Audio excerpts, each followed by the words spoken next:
a brand new stadium or a St James's Park expansion?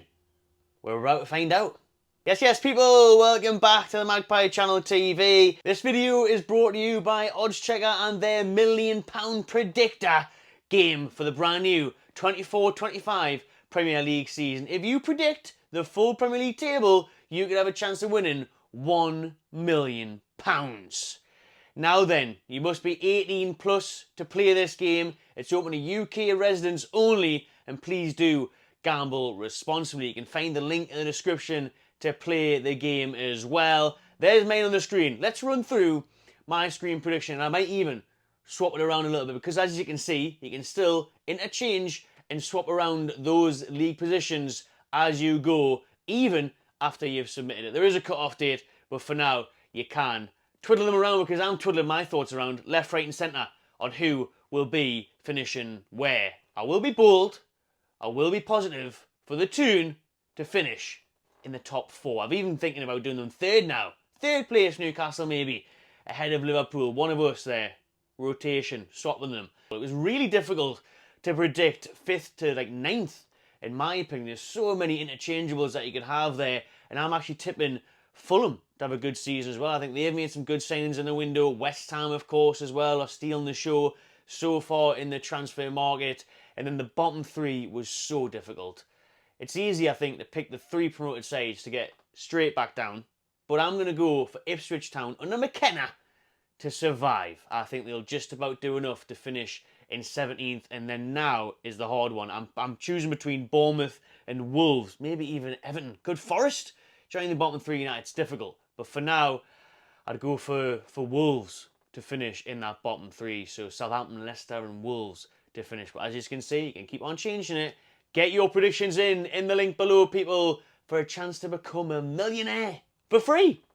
This one went under the radar a little bit yesterday, as Newcastle United's Chief Operating Officer spoke out in a huge interview, giving out loads of updates, and it is a long one, so we are going to try and summarise the main points, which of course is St James's Park, the future of it, or the new stadium. There was loads of little hints and giveaways as that feasibility study that has been ongoing for nearly 2 years, I think over 2 years now, is how long they have been working out what to do with the future of St James's Park. Do we extend it? Do we build a new one? Do we just leave it? No. No chance they're going to do that, because we need to increase our revenue for financial fair play. And does really expanding it by 7, 8, 10,000 give you much? Not really. It's probably limited. You won't receive much more than that. But if you build a brand new 70, 80,000 seater stadium, then you're talking big profits, big changes, big developments at the Toon. And we all know, I've said it for ages now, I've done loads of videos on St James's Park, expansions, new stadiums. You can check them all out, just search for it on the Magpie channel. Loads of them, where we've run through different ideas, different plans, different options. And I've always said, my feeling is that the Saudi Arabian PIF will want a brand new, shiny, super stadium to impress the world, to show off to the friends, to show off to the business partners, and to bring in extra revenue to combat that financial fair play. Not only could we get extra money through the extra capacity from the new stadium and whatnot, and all the brand deals that could come with that, the sponsorships, the fancy new restaurants and bars and hospitality and all that, we all know what it's like these days.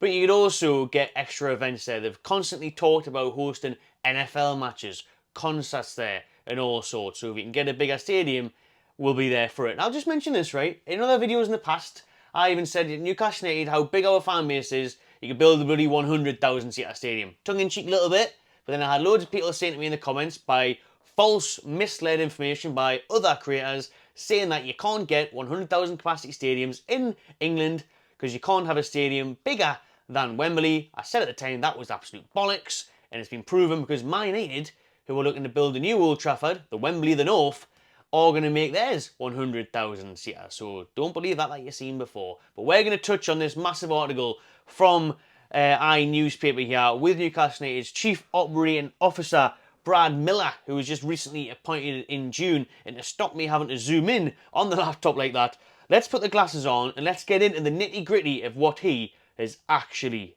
said. So the PIF are ready to write one really big, once-in-a-lifetime cheque to fund a generational stadium plan. Now, whether that be an expansion, but we know we can't really expand it that much. That's why as I get into this, it just points towards a new stadium for me. It really does point towards a new stadium. And we're going to find out soon enough. Listen, this feasibility study is going to be out in the next few weeks, according to Brad Miller. It should be out by autumn, so we'll know officially then. But everything in this is pointing to a brand new stadium for me.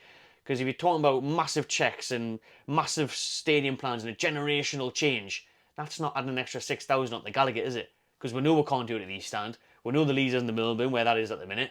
So, yeah, I don't really see how, in the words of this, points towards an expansion. Because this is an absolute game-changing stuff. So Brad Miller, who, by the way, has led massive regeneration and construction projects at the likes of Manchester Airport. So just build a fucking runway, mate. Yeah, fly the new signs in. Would be nice at the minute. What he said is, the feasibility study is imminent in terms of the next steps and the direction we'll be taking. The stadium investment is genuinely a once-in-a-generation opportunity, and we want to make sure that we get that right. Stadium investment is genuinely a once-in-a-generation opportunity. We are here to write one big check, one off. We don't have to want to spend this money twice. So again, that kind of thing says like, we don't want to spend X amount of millions on extending the stand, improving St James Park as it is, and then 5, 10, 15 years down the line, have to write another massive check to build a brand new stadium. May as well just do it now. That's what I'm getting from that. So, you know, he's saying, I know it's frustrating for people that, you know, this feasibility study's taking a while and it's a couple of years in the making now, the talks of St James Park and what's going to happen to it. But they're taking the time to obviously make sure the next steps are the right ones. Because whilst we've got the ability to invest and the commitment and the ambition to invest from the ownership, we all know PSR, FFP doesn't count with stadiums. You can build the biggest, shiniest, best one you want. You can spend 10 billion on it if you want, so get in. Looking forward to that. Because we've got the ability to invest and the commitment and the ambition to invest from the ownership, we only want to write the check once, so we want to make sure we get it absolutely right for everybody that's involved with the club.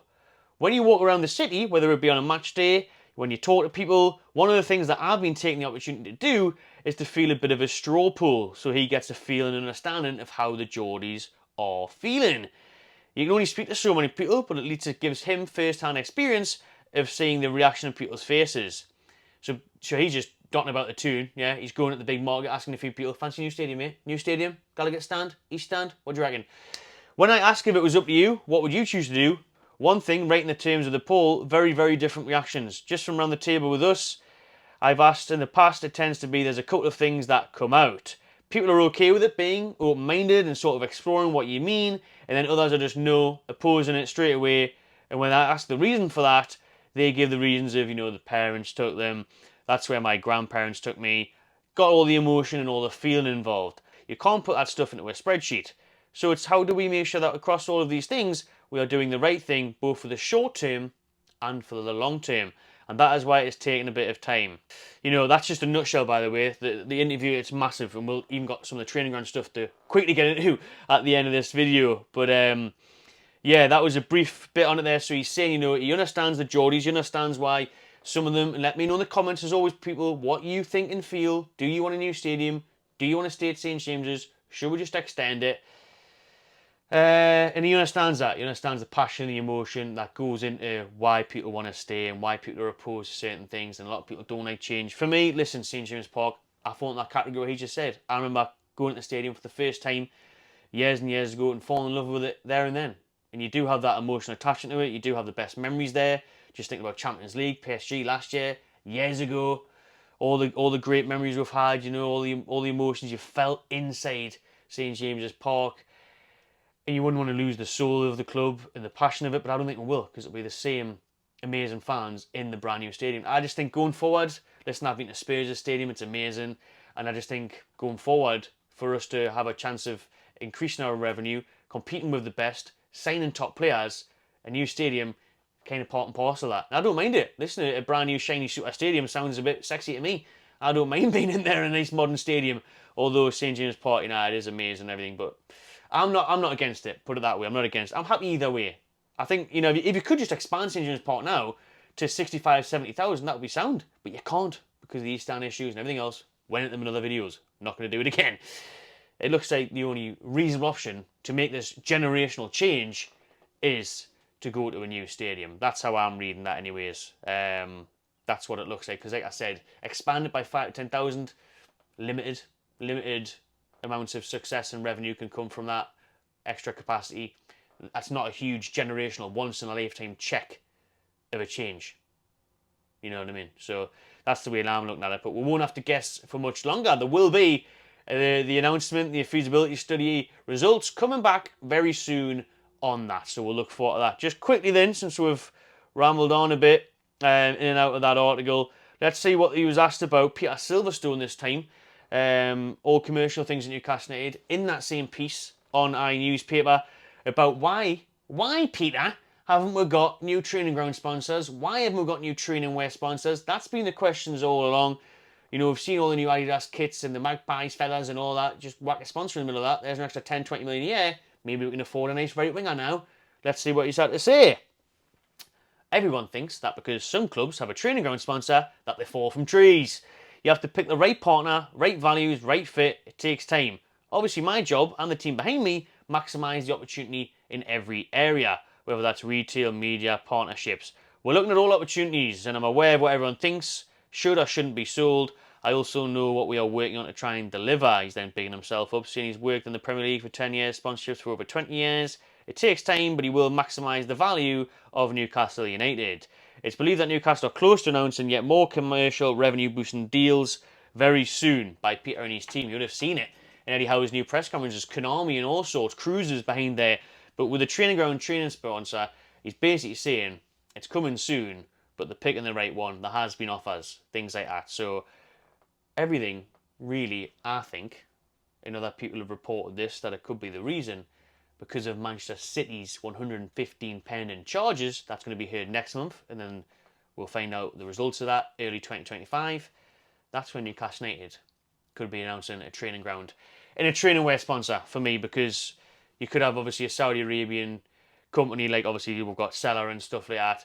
They don't want to announce it now and then next year be under serious scrutiny if it's not judged to be fair market value and all that carry on. So I think they're waiting for the results of Man City sponsorship deals to come out, and then they can gather an understanding of where they are and how they deal with it. So can we get away with this? Is it going to be fair to charge that? Will the Premier League be at us if we announce this and it's deemed unfair, unvalue, whatever? So yeah, those are in the works though. Those are coming, and it's just a matter of time. Listen, Liverpool have got big training ground sponsors. Man United have got a couple of different training wear sponsors. So those things can definitely help you going forward with financial fair play.